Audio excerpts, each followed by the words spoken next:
some secrets are buried so deep that when they surface, they destroy everything in their path. For Prince George, the discovery that his stepmother Camilla had been feeding him lies about his beloved grandmother would shatter his world in ways no 17-year-old should ever experience. What started as innocent questions about family history would uncover a web of deception spanning years, involving forged letters, blocked phone calls, and carefully orchestrated isolation. The woman he had grown to trust as a mother figure had systematically poisoned his relationship with the one person who truly understood him. By the time Kate realized what was happening and raced against time to reconnect George with his grandmother, the damage seemed irreversible. But sometimes the truth, no matter how painful, is the only thing that can heal the deepest wounds. This is the story of how lies meant to protect became weapons of destruction, and how love fought to overcome the barriers built by fear and jealousy. The morning sun filtered through the tall windows of Windsor Castle as 17-year-old Prince George sat at the ornate breakfast table, absent-mindedly stirring his tea. His thoughts drifted to his grandmother, whom he had not spoken to in nearly 3 months. The silence felt wrong, like a piece of his heart had gone missing. "You seem troubled, darling," came the gentle voice of Camilla, queen consort, as she entered the dining room wearing her signature pearl necklace and a concerned expression. She had perfected this motherly tone over the years since marrying his grandfather, King Charles, and George had grown to appreciate her presence in their complicated family dynamic. George looked up from his untouched breakfast. "I was just thinking about grandmother. We used to talk every week, sometimes every few days. Now it's been months since I've heard from her." Camilla's face softened with what appeared to be genuine sympathy as she took the seat beside him. She reached across the table and gently placed her hand over his. "Oh, George, I've been meaning to speak with you about this. Your grandmother has been struggling lately." "Struggling? What do you mean?" George's voice carried the concern of a young man who had always been exceptionally close to his great-grandmother, Queen Elizabeth II. She had been his confidant, his guide through the complexities of royal life, and the one person who seemed to understand the weight of his future responsibilities. Camilla sighed deeply, her fingers adjusting the rings on her hand in what George had learned was a nervous habit. "The doctors have been concerned about her mental state. She's been experiencing some confusion, some memory issues. The family decided it would be best if she had limited visitors while she receives treatment." The words hit George like a physical blow. His grandmother had always been sharp, witty, and incredibly present in every conversation they shared. The idea of her struggling with confusion seemed impossible. "But why didn't anyone tell me? I should be there with her. She needs her family." "That's exactly what we were trying to avoid," Camilla said, her voice taking on a slightly firmer tone. "Your father and grandfather felt that seeing her in this condition would be too distressing for you. You're at such a crucial point in your education and preparation for your future role. They didn't want this to derail your progress." George pushed back from the table, his chair scraping against the marble floor. "That's not their decision to make. She's my grandmother. I have a right to see her, regardless of what condition she's in." Camilla stood as well, moving around the table with practiced grace. "Of course you do, sweetheart. But you have to understand, she's not the same person you remember. The doctors say that visitors sometimes agitate patients with these conditions. She might not even recognize you, and that could be devastating for both of you." The young prince felt tears threatening to spill from his eyes. The thought of his grandmother not recognizing him was almost too painful to bear. She had been the one constant in his life, the person who had taught him about duty, honor, and the true meaning of service to his country. Every summer at Balmoral, every Christmas at Sandringham, every quiet moment stolen away from the public eye had been precious because of her presence. "Has she asked about me?" he whispered, his voice barely audible. Camilla's hesitation was so brief that George almost missed it. She doesn't ask about much these days. The medication keeps her quite sedated. The doctors say it's for the best." George felt something break inside his chest. His grandmother, who had faced down world wars, political crises, and personal tragedies with unwavering strength, was now reduced to a medicated shadow of herself. And he wasn't allowed to be there for her in her time of need. "I want to see the medical reports," he said suddenly, surprising himself with the firmness in his voice. Camilla's expression shifted almost imperceptibly. "George, those are private medical documents. Even your father doesn't have access to all of them. The Queen's personal physicians are bound by strict confidentiality agreements." "But I'm family. I'm her great-grandson and future king. Surely I have some right to know what's happening to her. You do, Camilla agreed, but you also have responsibilities to the crown that supersede personal desires. Your grandmother herself insisted that her illness remain private until she recovers. She specifically requested that you continue with your studies and royal duties without distraction. The mention of his grandmother's supposed wishes silenced George's protests. Throughout his life, she had always emphasized the importance of duty before personal feelings. If she truly wanted him to stay away, if she truly believed his presence would be harmful, then perhaps Camilla was right. When will I be able to see her? He asked, his voice small and defeated. The doctors are optimistic that with proper treatment and rest, she could make significant improvements within the next several months. Perhaps by summer, when you return from your royal tour of Australia, things will be different. George nodded slowly, though something in his gut told him this wasn't right. He had planned to spend the summer at Balmoral with his grandmother, as he had every year since childhood. It was their special time together, away from the pressures of London and the constant scrutiny of the media. She had been looking forward to it as much as he was, or at least she had been the last time they spoke. That evening, George sat in his private study, staring at his mobile phone. He had his grandmother's personal number memorized, had called it countless times over the years for everything from homework help to relationship advice. His finger hovered over the screen, torn between respect for the family's wishes and his desperate need to hear her voice. Finally, he dialed the number. It rang once, twice, 3 times before connecting to a voicemail message he had never heard before. Instead of his grandmother's familiar voice, a stereo-recorded message informed him that the number was temporarily disconnected for maintenance. Confused and increasingly worried, George tried calling Balmoral Castle directly. The call was answered by someone he didn't recognize, a man with a crisp Scottish accent who informed him that Her Majesty was not taking any calls and that all communication should go through the appropriate royal channels. "This is Prince George," he said, frustration creeping into his voice. "I'm calling to speak with my great-grandmother." "I understand, Your Royal Highness," the man replied with polite but firm resolve. "However, I have strict instructions that all calls are to be redirected to the Queen Consort's office for screening." George felt a chill run down his spine. Why would calls to his grandmother be screened through Camilla's office? When had that policy been implemented, and why hadn't anyone told him about it? After ending the call, George sat in the growing darkness of his study, pieces of a puzzle beginning to form in his mind. Something wasn't right about the situation, but he couldn't quite put his finger on what it was. His grandmother had always been fiercely independent, even in her advanced age. The idea of her willingly giving up control over her own communications seemed completely out of character. He thought back to their last conversation, trying to remember any signs of the confusion Camilla had described. His grandmother had been as sharp as ever, asking detailed questions about his studies, his friends, and his thoughts about his future role. She had seemed particularly interested in his opinions about some recent political developments, engaging him in the kind of thoughtful discussion that had always been their specialty. There had been no confusion, no memory lapses, no signs of the deterioration that supposedly necessitated her isolation from the family. If anything, she had seemed more energetic than usual, talking about her plans for the spring garden at Windsor and her excitement about their upcoming summer at Balmoral. George pulled out his laptop and began searching for any news about his grandmother's health. Surely if she was experiencing serious medical issues, there would be some mention of it in the press, even if the details were kept private.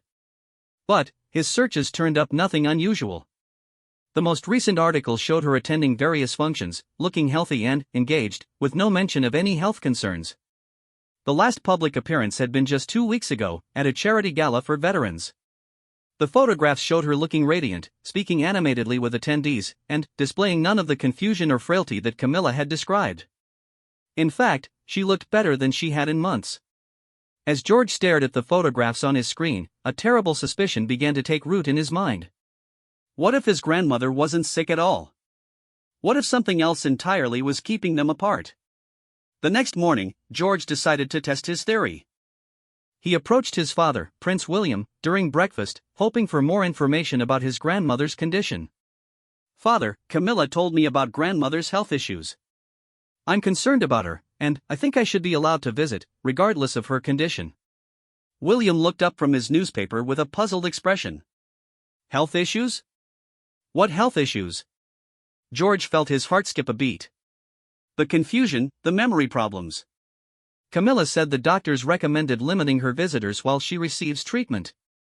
William's frown deepened. George, I spoke with your grandmother just yesterday about the upcoming state dinner preparations. She was as sharp as ever, giving very specific instructions about protocol and seating arrangements. I don't know what Camilla told you, but grandmother is in excellent health. The room seemed to spin around George as the full weight of the deception hit him. Camilla had lied to him.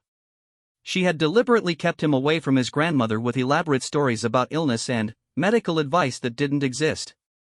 But why? Has grandmother asked about me? George asked, his voice tight with emotion. William's expression softened with concern. Of course she has. She's been asking about you constantly. She's worried because you haven't called or visited in months. She thought you might be angry with her about something. George felt sick to his stomach. While he had been respecting what he thought were his grandmother's wishes for space and privacy, she had been waiting for him, worried that he was upset with her. The woman who had never failed to be there for him thought he had abandoned her. Father, George said carefully, has Camilla been handling communications between grandmother and me? William's eyes narrowed as understanding began to dawn. She mentioned something about wanting to help coordinate family visits to avoid overwhelming your grandmother with too many appointments. She said she was handling scheduling for several family members. The pieces were falling into place with horrifying clarity. Camilla hadn't just lied about his grandmother's health, she had systematically blocked all communication between them. Every phone call that should have gone through, every message that should have been delivered, every invitation that should have been extended had been intercepted and buried. George excused himself from breakfast and retreated to his room, his mind reeling with the implications of what he had discovered. For months, he had been living under the belief that his grandmother was suffering from a debilitating illness that required her isolation from family. In reality, she had been healthy and longing for contact with him, while he had been kept away by carefully constructed lies. But the question that haunted him most was why. Why would Camilla go to such elaborate lengths to keep him away from his grandmother? What could she possibly gain from destroying one of the most important relationships in his life? As he sat on his bed, staring out the window at the perfectly manicured gardens of the castle, George realized that this was only the beginning. If Camilla had lied about something this significant, what else had she been deceiving him about? How deep did this web of manipulation go? He thought about all the conversations they had shared over the years, all the advice she had given him, all the time she had positioned herself as his ally and confidant. Had any of it been genuine, or was it all part of some larger scheme? The young prince who had started the day thinking about his sick grandmother was now faced with the devastating realization that the woman he had come to trust as a mother figure had been systematically poisoning one of the most precious relationships in his life. And, somewhere in another castle, his grandmother was wondering why her beloved great-grandson had stopped loving her. George reached for his phone, his hands trembling with anger and heartbreak. It was time to make some calls of his own, and, this time, no one was going to intercept them. The truth had been hidden long enough, and he was determined to uncover every lie that had been built around it. The deception was just beginning to unravel, and George had no idea how much more devastating truth was waiting to be discovered.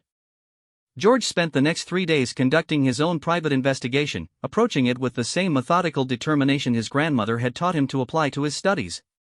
He started by reaching out to people he trusted completely, beginning with his personal protection officer, Detective Inspector Sarah Matthews, who had been with the family for over a decade.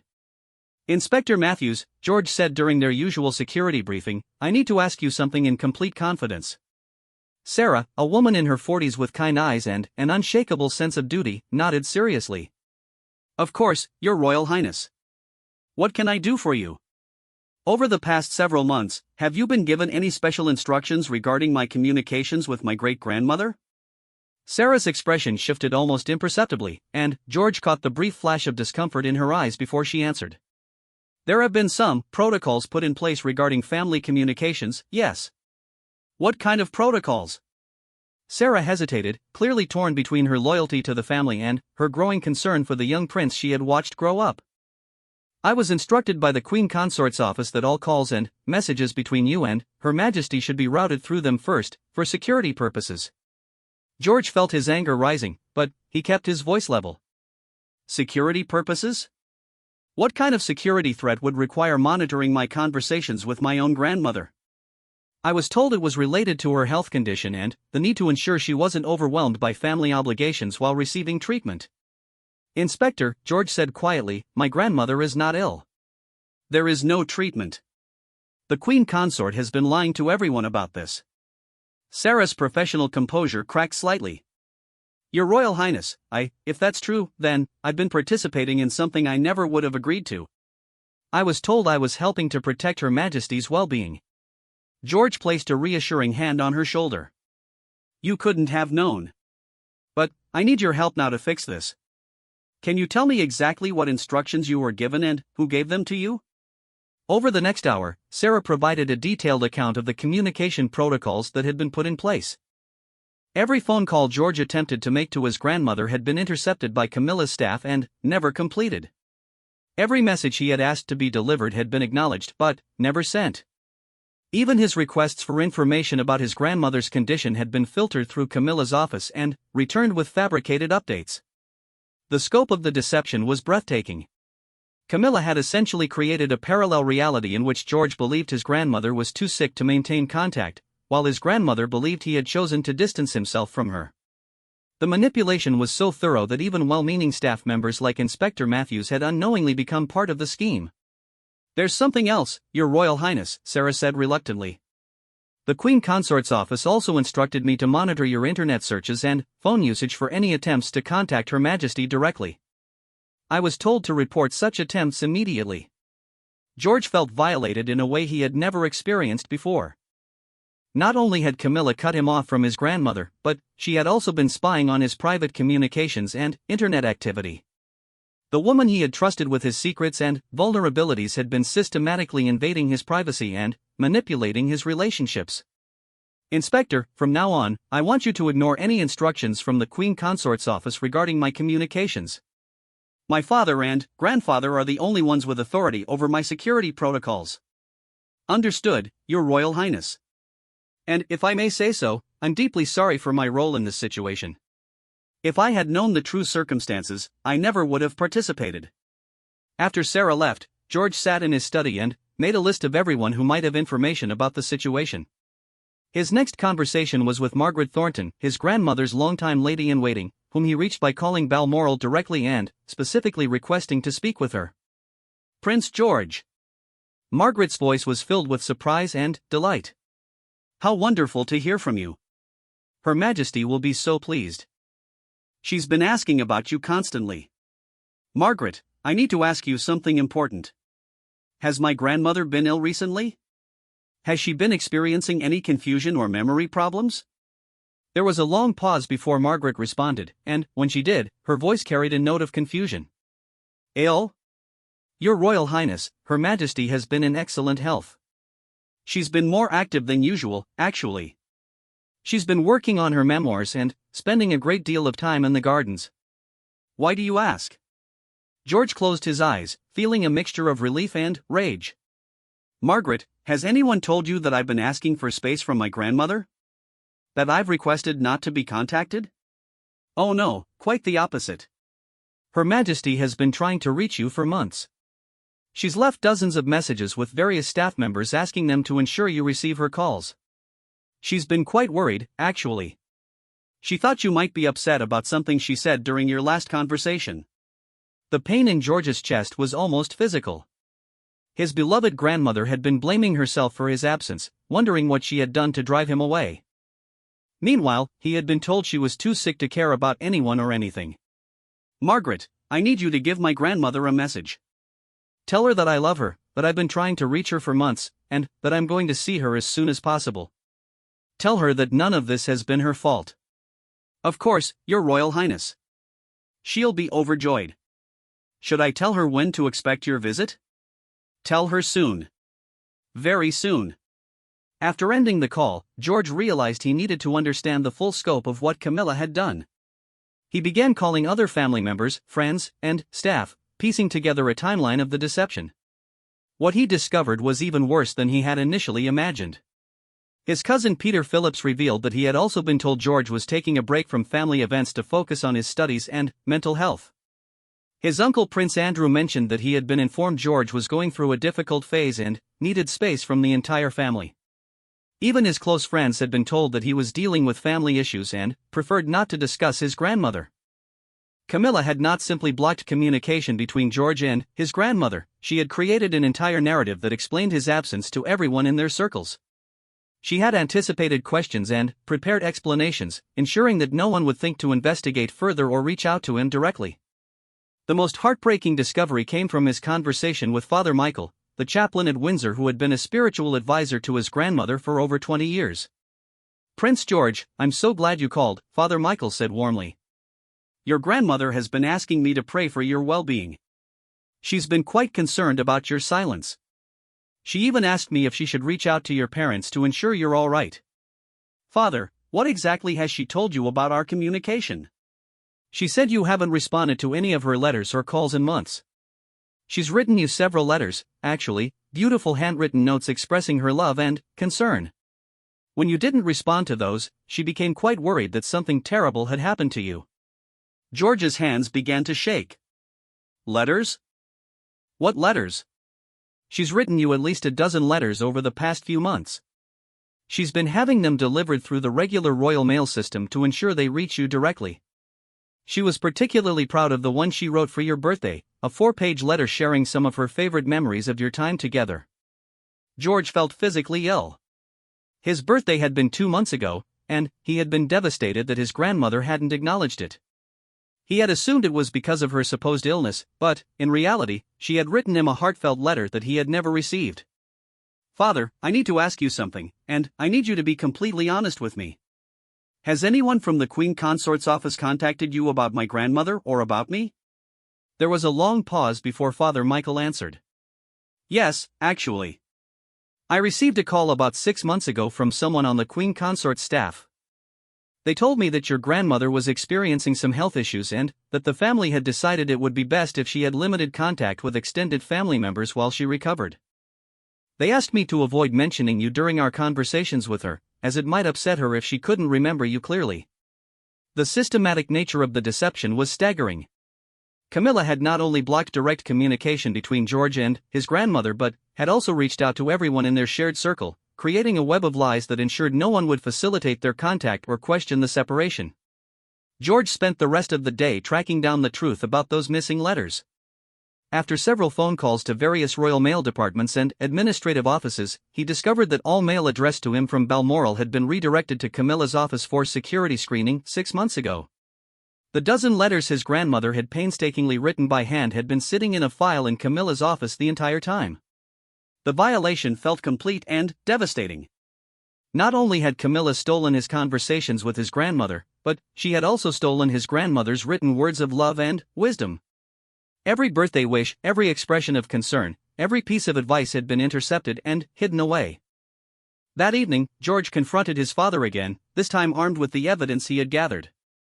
"Father, I need to show you something," he said, spreading out notes from his various conversations on the coffee table in William's private study.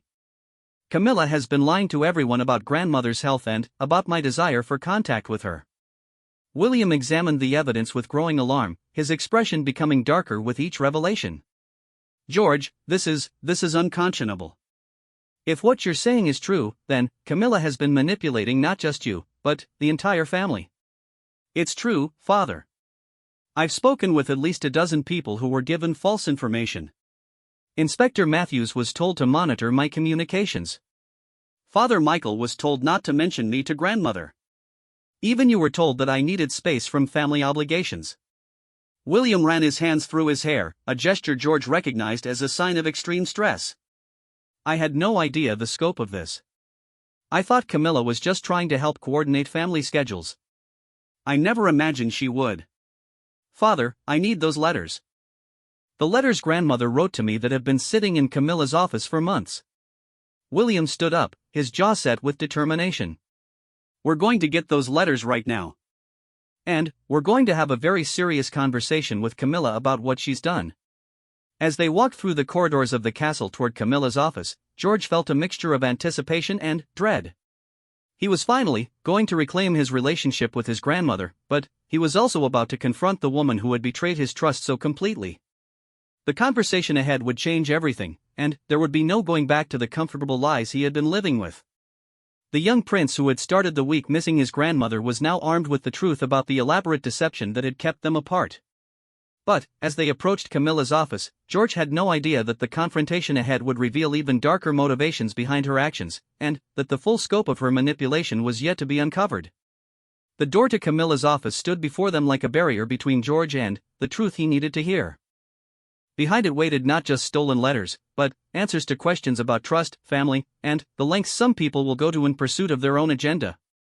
William knocked firmly on the door, and George braced himself for the conversation that would either restore his faith in family or destroy it completely. Camilla looked up from her desk as William and George entered her office, her expression shifting from surprise to concern as she noticed the serious set of their faces. Her office was impeccably decorated with fresh flowers and family photographs, creating an atmosphere of warmth that now felt false and calculated to George. "William, George, what a pleasant surprise. Is everything all right?" she asked, setting down her fountain pen and giving them her full attention.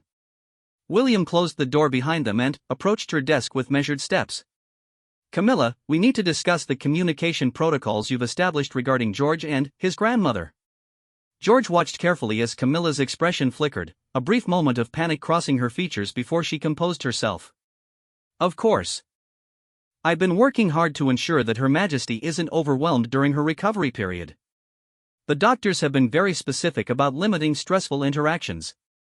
"What doctors?" William asked firmly. "I spoke with grandmother yesterday, and she's in perfect health. There is no recovery period. There is no illness." The silence that followed was heavy with tension. George could see Camilla's mind working rapidly, trying to find a way to maintain her story in the face of direct contradiction from William. "I think there's been some confusion," she said carefully. "Perhaps the reports I received were outdated, or maybe there's been miscommunication between different medical teams." George stepped forward, his voice steady despite the anger burning in his chest. "Camilla, I've spent the past 3 days investigating this situation. I've spoken with Inspector Matthews, Margaret Thornton, Father Michael, and at least 8 other people who were given different versions of the same lie. You told everyone that grandmother was sick, that I needed space from family, that communications needed to be monitored for security purposes. None of it was true." Camilla's composed mask began to slip. "George, you don't understand the complexities of royal family dynamics. Sometimes decisions have to be made for the greater good, even if individuals don't immediately understand the reasoning." "The greater good?" George's voice rose slightly. "Whose greater good? Because it certainly wasn't mine or grandmother's." William leaned forward, placing his hands on Camilla's desk. "Where are the letters, Camilla? The letters George's grandmother wrote to him that were redirected to your office."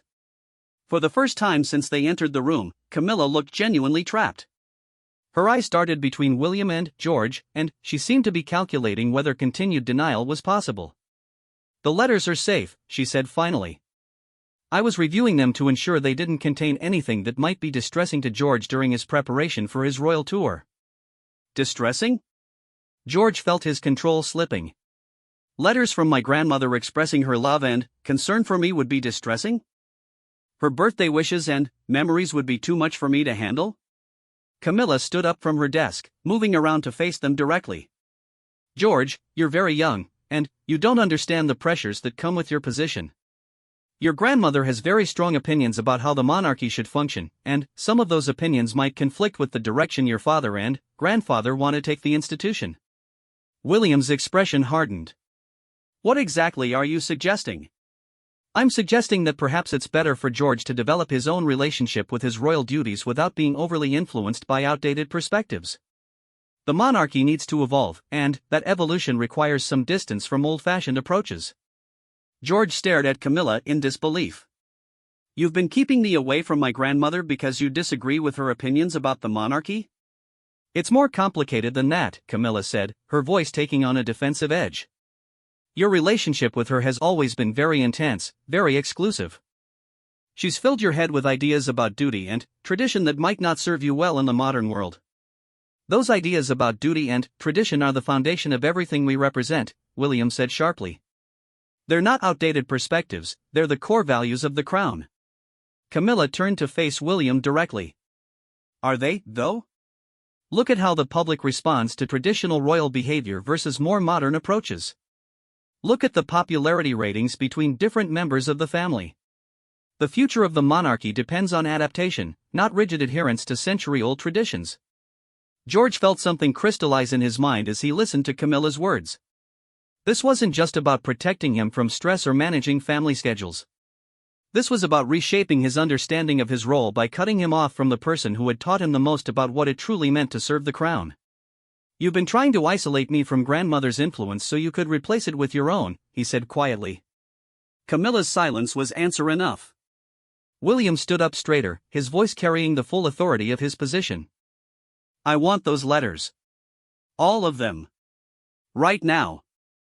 William, I really think we should discuss this more rationally.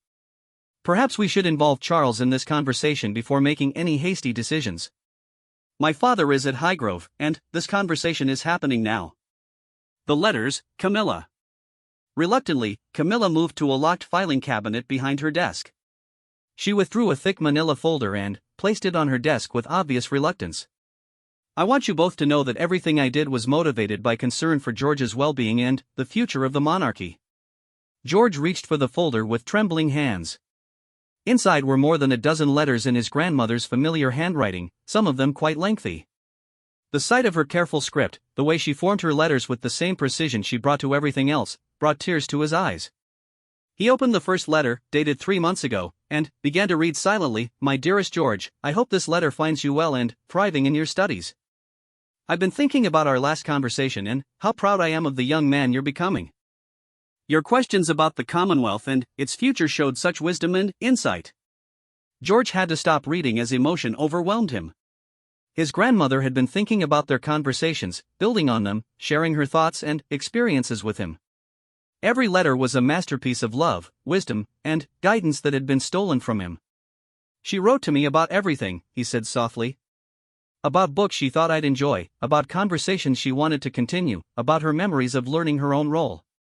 She shared stories I'd never heard before." William picked up one of the letters and began reading, his expression growing darker with each paragraph.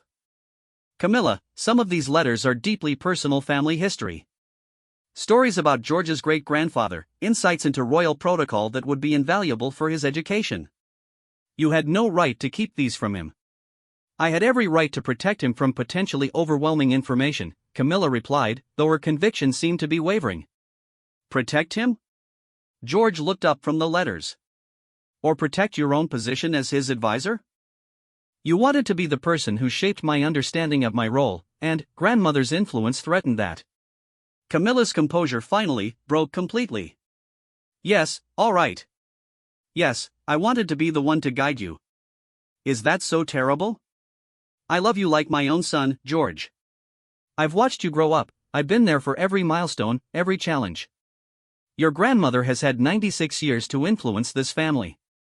Why can't I have the chance to help shape the next generation?"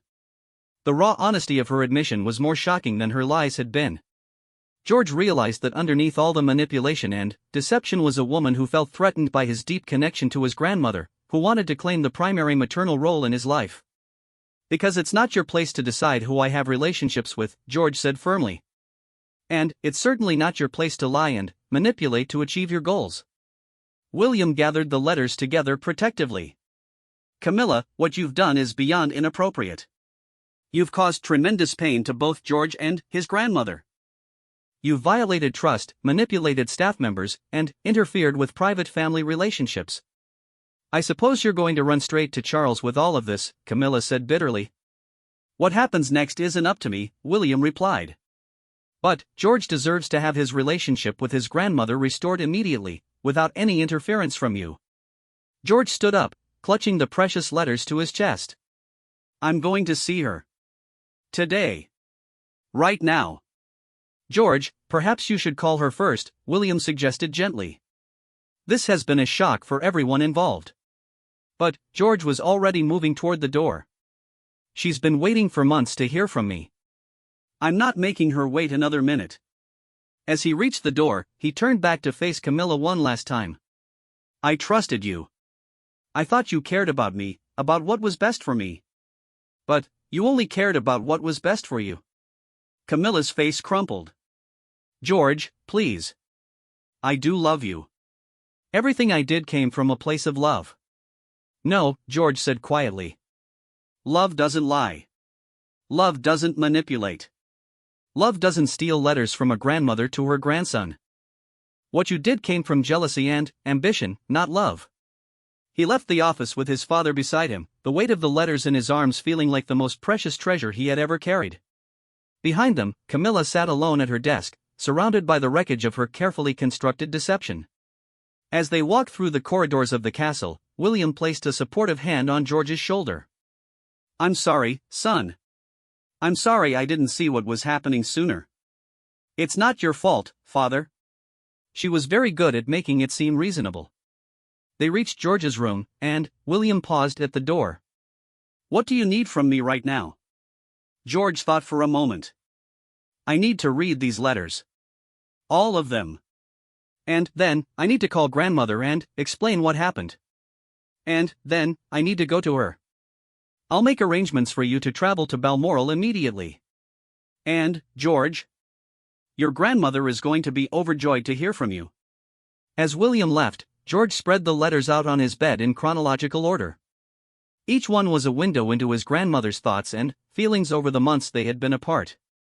She had written about the changing seasons at Balmoral, about books she was reading, about political developments she wanted to discuss with him. She had shared personal memories and family stories, offering him pieces of royal history that would have been invaluable for his education and development. But, more than anything, the letters were filled with love. Pure, unconditional love from a grandmother who missed her grandson and couldn't understand why he had stopped communicating with her. The pain in some of the later letters was almost unbearable to read, as she expressed worry about his well-being and wondered what she might have done to upset him. One letter, written just 2 weeks ago, brought tears to his eyes. My darling boy, I don't know if these letters are reaching you, but I continue to write them in hopes that someday you'll read them and know how much you mean to me. If I've done something to hurt or disappoint you, please tell me so I can make it right. You are one of the greatest joys of my life, and I cannot bear the thought that you might be suffering alone. George reached for his phone with shaking hands. It was time to make the most important call of his life, to restore the relationship that meant everything to him, and to begin healing the damage that months of lies and manipulation had caused. As he dialed his grandmother's number, George realized that this confrontation with Camilla was only the beginning. The trust that had been broken would take time to repair, and there would be consequences for what she had done that extended far beyond this moment. But right now, all that mattered was hearing his grandmother's voice and letting her know that he had never stopped loving her. The phone rang once, and George prepared to speak the words that would begin to heal both their hearts. The phone rang twice before George heard the familiar voice he had missed so desperately. Hello? Queen Elizabeth's voice was cautious, perhaps because she didn't recognize the number on her caller ID. Grandmother, George said, his voice breaking slightly on the word. It's George. The silence that followed lasted only seconds, but it felt like an eternity. Then, he heard something that nearly broke his heart, the sound of his grandmother beginning to cry. George? My darling boy, is it really you? Yes, grandmother. It's me. I'm so sorry. I'm so terribly sorry. Oh, my dear child, where have you been? I've been so worried about you. I thought perhaps you were angry with me, or that something terrible had happened to you. George closed his eyes, the pain in her voice almost unbearable. I've been trying to reach you for months. I was told you were very sick, that the doctors said you shouldn't have visitors or take calls. I was told you wouldn't remember me clearly and that seeing me might upset you.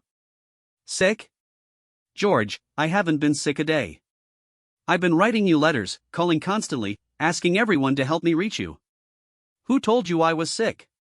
Camilla, George said simply, the name carrying the weight of all the betrayal he felt. The silence that followed was different from before. This time, George could almost hear his grandmother's sharp mind processing the implications of what he had just revealed. I see, she said finally, her voice taking on the steely tone he recognized from her most serious conversations. How long has this been going on? George spent the next 20 minutes explaining everything he had discovered, the intercepted phone calls, the redirected letters, the lies told to various staff members and family. His grandmother listened without interruption, occasionally making small sounds of disbelief or anger. Grandmother, I need you to know that not once, not for a single moment, did I want to stay away from you. I love you more than anything in this world, and losing contact with you has been the worst thing I've ever experienced. And I need you to know, she replied firmly, that this separation has been agony for me as well. You are the light of my life, George. You always have been. They talked for over an hour, with George reading passages from her letters and his grandmother explaining the context behind each one. She had indeed been working on her memoirs and had wanted to share certain stories with him before they were published. She had been following his academic progress through official reports but had desperately wanted to hear about his experiences in his own words. George, she said as their conversation began to wind down, I want you to come to Balmoral immediately. We have months of conversation to catch up on, and I'm not willing to wait another day. I've already asked Father to arrange transportation. I should be there by evening. Wonderful. And, George? We're going to need to have a very serious family discussion about what's happened. This cannot be allowed to stand without consequences. Meanwhile, across London, Catherine, Princess of Wales, was having her own revelation about the situation. She had been at a charity luncheon when she received an urgent call from William explaining what George had discovered about Camilla's deception. Kate, I need you to understand how serious this is, William said, his voice tight with controlled anger. Camilla has been systematically manipulating George's relationship with grandmother for months. She's intercepted letters, blocked phone calls, and lied to everyone about both of their wishes.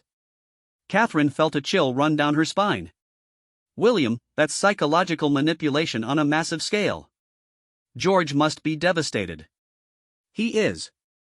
He's on his way to Balmoral now to see grandmother, but I'm worried about the long-term effects of this betrayal.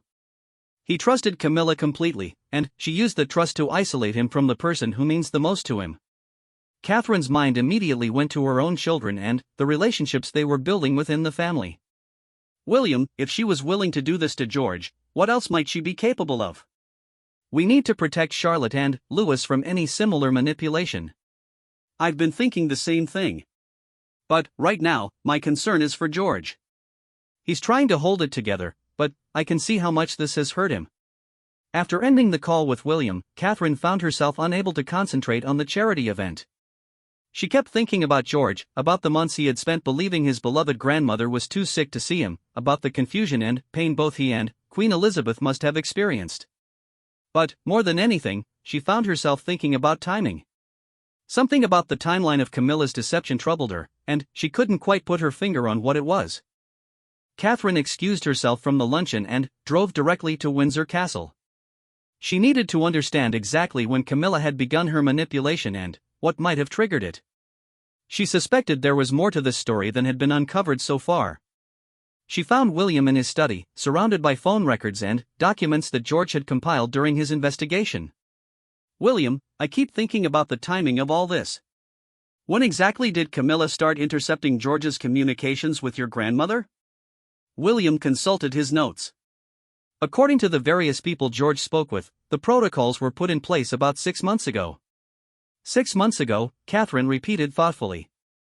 What was happening 6 months ago? What might have motivated Camilla to start this deception then? William thought back, reviewing family events and royal calendar items from that time frame.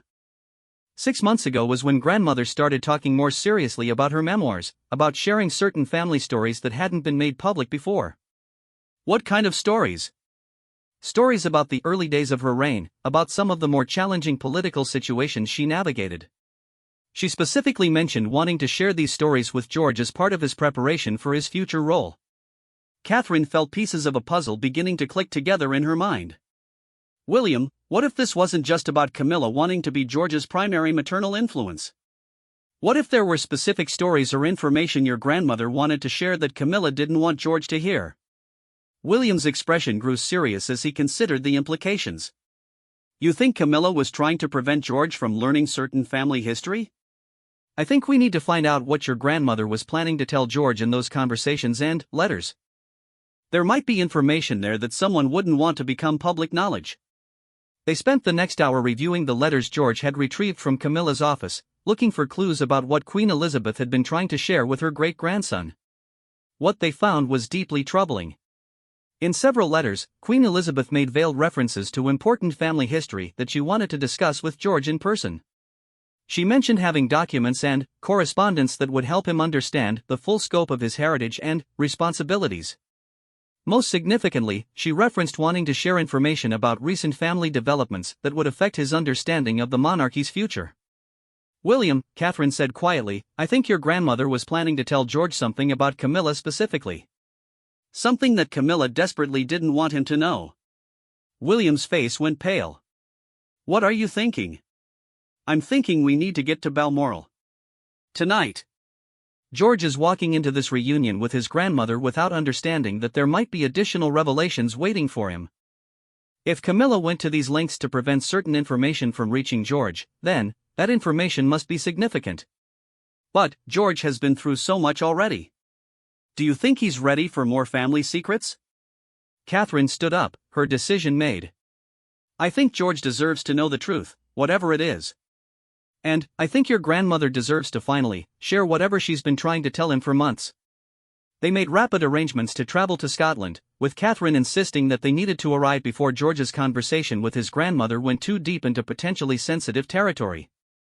As they drove toward the airfield, Catherine couldn't shake the feeling that they were racing against time. George had already been through the devastating experience of learning about Camilla's deception and manipulation. If there were additional secrets waiting to be revealed at Balmoral, she wanted to be there to support him through whatever came next. "William," she said as they boarded the plane, "promise me something. Whatever we learn tonight, whatever your grandmother tells George, we'll face it as a family. No more secrets, no more manipulation, no more lies." "I promise," William replied, though his expression suggested he was deeply worried about what they might discover. As their plane lifted off toward Scotland, Catherine found herself thinking about the young man who had started this day believing his grandmother was too sick to see him and who would end it possibly learning truths that could change his understanding of his family forever. George had already lost his innocence about the people he could trust. Catherine prayed that whatever additional revelations were coming wouldn't destroy his faith in family entirely. The race to reach Balmoral before irreversible damage was done had begun, and Catherine had no idea whether they would arrive in time to help George process whatever truths his grandmother had been desperate to share with him. At Balmoral, Queen Elizabeth sat in her private sitting room, reviewing documents and correspondence she had been saving for months, waiting for the right moment to share them with her beloved great-grandson. That moment had finally come, but she had no idea that the truth she was about to reveal would test George's resilience in ways that even Camilla's betrayal hadn't prepared him for. The convergence of secrets, lies, and long-hidden truths was about to reshape the royal family forever, and time was running out to ensure that George would have the support he needed to survive what was coming. George arrived at Balmoral just as the Scottish sun was beginning to set, casting long golden shadows across the heather-covered hills. The familiar sight of the castle brought tears to his eyes. This had always been his sanctuary, the place where he felt most at peace, and the separation from it had been one of the cruelest aspects of Camilla's deception. His grandmother was waiting for him in the entrance hall, and the sight of her, healthy, alert, and radiating the same strength and warmth he remembered, nearly overwhelmed him. She looked exactly as she always had, with no sign of the confusion or frailty Camilla had described. They embraced for a long moment, both of them crying quietly. When they finally separated, Queen Elizabeth cupped his face in her hands and looked at him with fierce love. "My dear boy, you've grown so much. I've missed you terribly." "I've missed you too, grandmother. More than I can possibly express."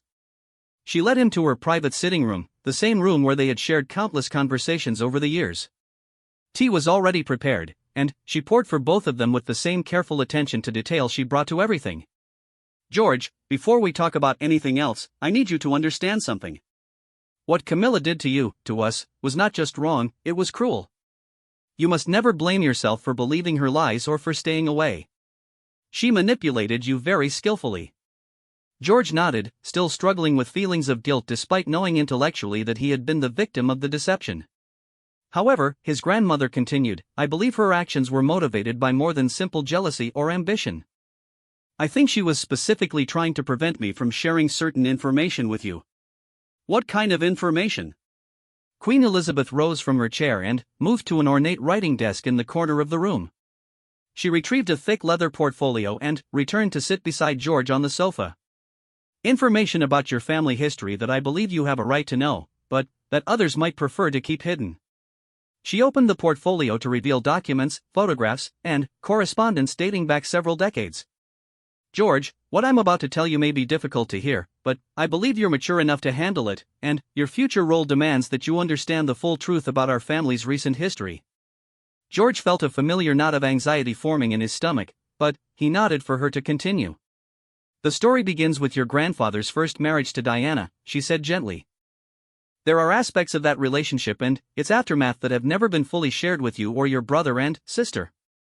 Over the next hour, Queen Elizabeth walked George through a comprehensive account of the relationship between Charles and Diana, including details about Charles's relationship with Camilla during his marriage to Diana. She showed him correspondence, diary entries, and official documents that painted a picture far more complex than the sanitized version George had been told growing up. You see, my dear, she explained, Camilla was never just your grandfather's friend who became important to him after your grandmother Diana's death. She was a significant presence in his life throughout his marriage to Diana, and many of the problems in that marriage stemmed from his inability to fully commit to Diana while maintaining his relationship with Camilla. George absorbed this information slowly, understanding that his family history was more complicated than he had realized, but not yet seeing why Camilla would have worked so hard to prevent him from learning this. But, grandmother, he said carefully, this information is difficult, but it's not devastating. Why would Camilla go to such lengths to prevent me from learning about the past? Queen Elizabeth's expression grew more serious. Because, my dear boy, the story doesn't end in the past. There are decisions being made right now about your future that are directly connected to this history. She turned to a section of the portfolio that contained much more recent documents, correspondence from the past year between various family members and advisors. George, there have been conversations about your education, your future role, and your preparation for the throne that you haven't been included in. Conversations that involve Camilla advocating for significant changes to royal protocol and tradition, changes that would fundamentally alter the monarchy you're destined to inherit. George leaned forward, his full attention focused on his grandmother's words. Camilla has been pushing for a more modern approach to the monarchy, which sounds reasonable on the surface. But what she actually means is a monarchy with less emphasis on tradition, less connection to historical precedent, and less influence from family members who represent the old ways of doing things. Family members like you, George said, understanding beginning to dawn. Exactly. She saw my influence over you as a threat to her vision for the future of the royal family. By keeping us apart, she hoped to shape your understanding of your role without my outdated perspectives interfering. Queen Elizabeth showed George documents outlining proposals for changes to royal education protocols, succession planning, and even the coronation ceremony. Many of these proposals bore Camilla's input and advocacy. She wanted to create a new kind of monarch, one less bound by tradition, less constrained by historical precedent, more willing to adapt the institution to contemporary expectations. In theory, some of these ideas have merit. In practice, she was trying to remake the monarchy in her own image. George felt anger rising in his chest as he realized the full scope of what had been done to him. She wasn't just keeping me away from you because she was jealous. She was preventing you from preparing me for my actual role because she wanted to prepare me for a different role entirely. Precisely. And, George, there's something else. Something that makes her actions even more concerning. Queen Elizabeth turned to the final section of the portfolio, which contained recent correspondence between Camilla and various media outlets and political figures. Camilla has been having conversations, unauthorized conversations, with journalists and political advisors about the future direction of the monarchy. She's been positioning herself not just as the queen consort, but as the primary architect of the institution's evolution. George stared at documents showing meeting schedules, email correspondence, and even draft articles that quoted Camilla extensively about her vision for modernizing the royal family. She's been building her own power base, he said quietly. Yes, and she's been doing it without your grandfather's full knowledge or approval. Many of these meetings and conversations happened without proper protocol or oversight. The enormity of the deception was becoming clear to George. Camilla hadn't just manipulated his relationship with his grandmother, she had been systematically working to reshape the entire monarchy according to her own vision, using her position as queen consort to build influence and relationships that extended far beyond her official role. Grandmother, does my father know about this? Some of it, yes. But not the full extent. I've been gathering this information for months, planning to present it to the family as a cohesive picture of what's been happening behind the scenes. Just then, they heard voices in the entrance hall, and Queen Elizabeth smiled slightly. "It sounds like William and Catherine have arrived. I asked them to come tonight because I felt you would need their support as we discussed these matters." George felt a wave of relief. The information he was processing was overwhelming, and the thought of having his father and Catherine there to help him make sense of it was comforting. William and Catherine entered the sitting room looking travel-weary but determined. After quick greetings, Queen Elizabeth brought them up to speed on what she had been sharing with George. "William," she said seriously, "the situation with Camilla is far worse than we initially realized. Her manipulation of George was part of a much larger agenda to reshape the monarchy without proper consultation or approval." William examined the documents with growing alarm, while Catherine sat beside George, offering silent support as he processed the magnitude of what he was learning. "Mother," William said finally, using the formal address he reserved for his grandmother in her official capacity, "these documents suggest that Camilla has been operating well outside the bounds of her role. Some of these conversations with media figures could be considered breaches of royal protocol." "They absolutely are breaches of protocol," Queen Elizabeth replied firmly. "And they represent a fundamental betrayal of the trust placed in her when she married Charles."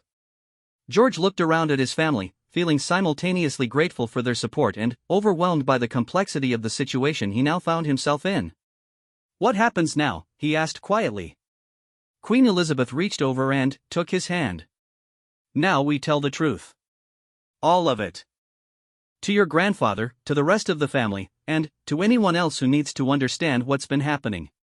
Catherine spoke up for the first time since arriving. "George, I want you to know that regardless of what comes next, you have our complete support. What was done to you was wrong, and we're going to make sure it never happens again." George felt tears threatening again, but this time they were tears of relief rather than pain. After months of confusion and isolation, he was finally surrounded by people he could trust, people who were committed to honesty and transparency. "There will be consequences for Camilla," William said firmly.